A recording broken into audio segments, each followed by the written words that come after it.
अस्सलाम वालेकुम।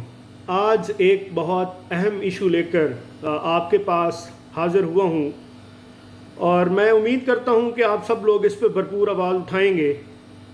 वो इशू ये है कि अगर किसी को फालिज का अटैक हो जाए तो एक बहुत ही महंगा इंजेक्शन मार्केट में अवेलेबल है जो आम गरीब इंसान की कुव्वत ख़रीद से बाहर है।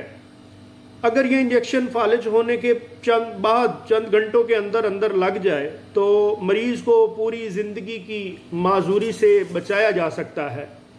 अब हुआ ये है कि पिछले दिनों हुकूमत पंजाब ने पूरे पंजाब में 15 फालिज सेंटर्स का क़याम अमल में लाया है, जिसमें सरगोदा डिवीज़न को यकसर नज़रअंदाज कर दिया गया है।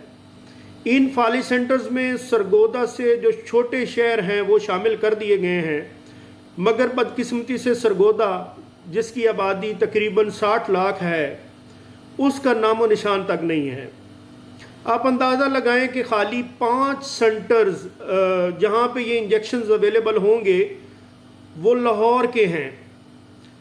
मैं यही इंतज़ार करता रहा कि इस नाइंसाफ़ी पे सरगोदा की सियासी क़यादत और सरगोदा के मीडिया बशमूल इलेक्ट्रॉनिक मीडिया, प्रिंट मीडिया या सोशल मीडिया इस पे आवाज़ उठाएंगे, मगर ताहाल मतलब ये एहतजाज ना उनकी तरफ से रिकॉर्ड कराया गया है या कम अज़ कम ना ही कोई सियासी बयान मैंने सुना और ना ही इस तरह की कोई ख़बर जो है वो मेरी नज़र से गुज़री है।